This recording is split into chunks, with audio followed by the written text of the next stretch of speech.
What is up, guys? The cast from All Noah Zero is back, hanging up their keys to their mechas and now taking on F4 Racing. Jokes aside, I am extremely excited for Overtake, as it's finally a series that Troika is doing that doesn't involve idle boys.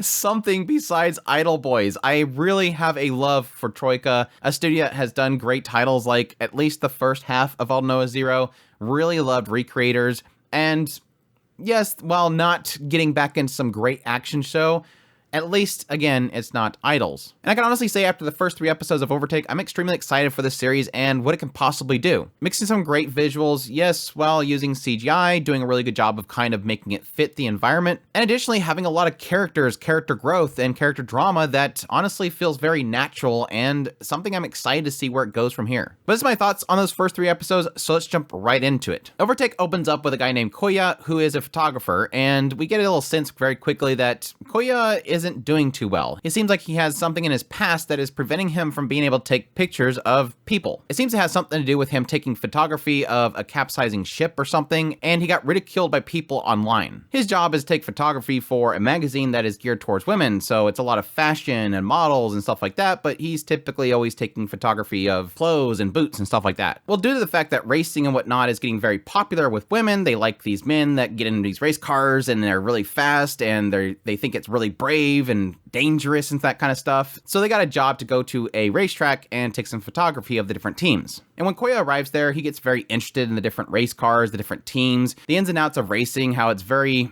corporate based, a lot of money is involved. And yes, you do have private teams, but they can't afford certain things like just spare tires.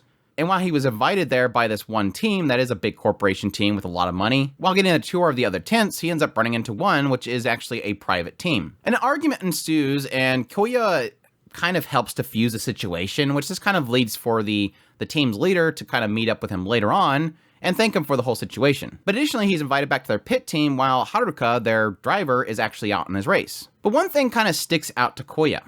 The fact that Haruka, their team leader, doesn't want to be cheered on. He's somebody that feels like this is something that he's going to do on his own. And while Koya is watching Haruka do his race, he ends up getting inspired by him and his hard work. This is sort of something that is a sticking point for Koya because of this whole traumatic experience of taking this photo and getting a lot of criticism for it.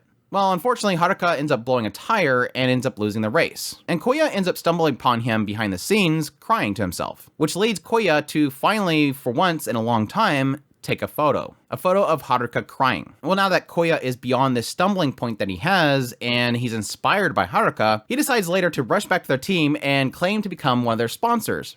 But this is where Koya discovers that F4 Racing is extremely expensive. Something that, yes, him with his paycheck isn't going to actually help. But this is where we discover a side of Koya that he is rediscovering. Koya admits that he is sort of like a roller coaster. Once he gets onto something, he just kind of rushes out there without thinking much. So he tries to use his connections to try to find a sponsor for this team, which doesn't lead to much because despite the fact that Haruka is a hard worker, there's a lot of limitations in play that he still loses his matches. And these sponsors want the big guys. They want the ones that are winning. But again, Koya, being the roller coaster that he is, doesn't let that keep him down. And he comes up with a different plan. Rather than get high-paying sponsors, instead get small-sized loans and then arrange for ads from different business owners. To top that off, his boss ends up spotting the picture that he took of Haruka crying. And she uses this to pretty much get him an ad for a soda pop company, which requires Haruka to have to be in a commercial as well. Now with all this money in play, getting back into the game, Haruka eventually gets to 4th place in his next match, which Haruka doesn't feel as much of an accomplish, but through Koya's perspective,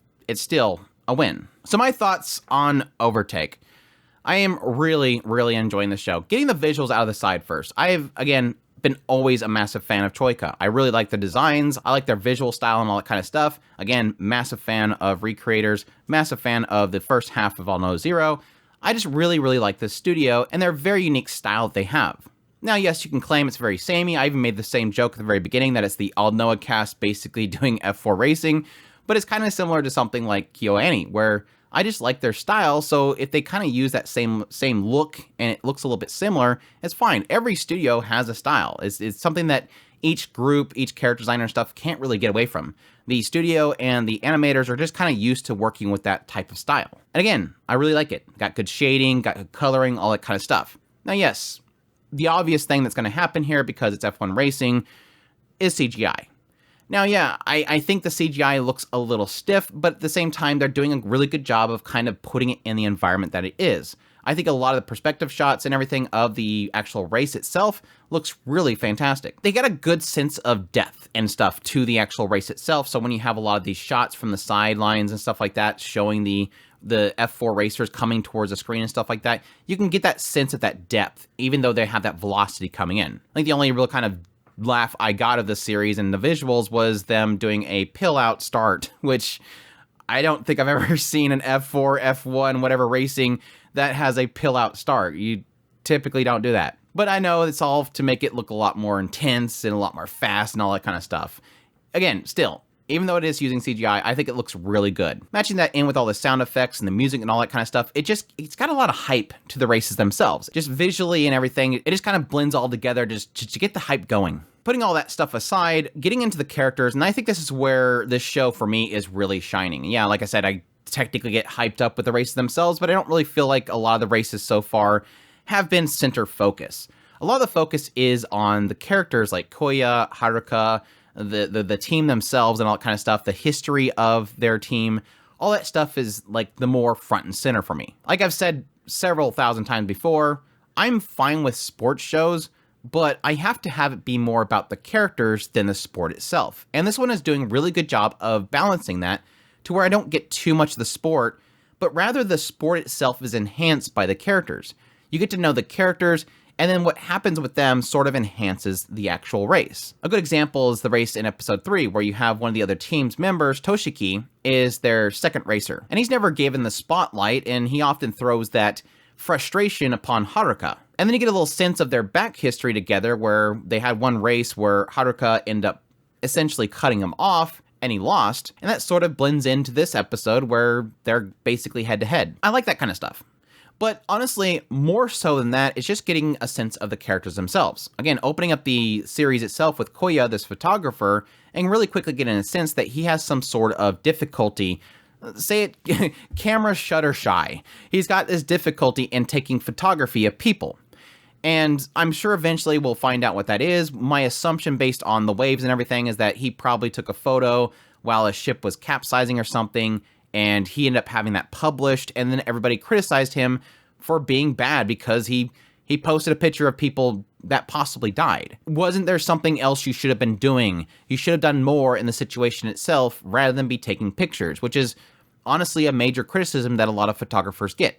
This idea that you're watching a war or something like that, say you're a war photographer and you're out there taking pictures of the horrific things that are happening, but you're not helping. When most counter to that is the idea that that's not your job. Your job is to let people know what's going on, and you can't get involved. It is that unfortunate thing that comes from somebody that is the eyes to people that can't be there. And I'm assuming that fear of what he's going to take next in the tragedy that can befall it is probably going to come back to haunt him.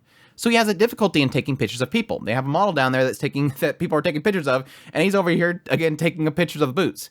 The boots are going to end up in the magazine, but they want pictures of the model. But again, Haruka is the thing that sort of inspires him to come out of that. Even Koya's ex-wife is mentioning the idea that, she doesn't say this often, but do your best. Like, she wants him, she's encouraging him to finally get out there and do this incredible job that he used to do. And it isn't until he sees how hardworking Haruka is, despite the fact that Haruka is in, again, a small team, a team that doesn't have massive sponsors and a big corporation backing them up.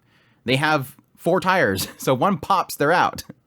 This is a team that's just kind of barely scraping together what they have to even be out there to race. So the idea of them, one-upping these big corporations that have tons of money to put into 5 different engines they can swap out whenever they want is seemingly impossible. But Koya sees how determined Haruka is, and that inspires him to do better. And finally, again, take that first shot since this dramatic thing started. I kind of sort of thought that once they brought back in the photo of him crying, that it would be like some sort of trigger for Koya, like, oh crap, I just embarrassed him by taking a picture of him crying, and now I'm gonna get it again. But it didn't seem to go that direction. But I like this kind of determination that Koya has. Like, he finally finds something that inspires him again, and he's trying to do everything that he can in order to support that. Again, he's sort of the type that once he gets going on it, he can't stop himself. On the opposite end, Haruka, I'm being patient with. Typically, like, yes, be truthful. The opening segments of this show, and you go to their tent, and Haruka's in there, and he's ready to go racing, and he's like, I don't need nobody to cheer me on. I'm gonna do this by myself. I'm like, oh gosh, here we go. Cringy, the cringy, I don't need anybody type of character, but he's not really that. Like, his first impressions of him was just really bad, and I kind of wish they didn't do that, but I don't know, maybe they're trying to push this towards the bad boy liking crowd of women, because obviously it still has a little twinge in here of that kind of pretty boyness that, you know, some female audience is going to like. Not too much. We're not talking about glitter, sparkles and stuff around his character. This is an Ikemen type of stuff, don't get me wrong, but it sort of did give me that impression of like that archetype.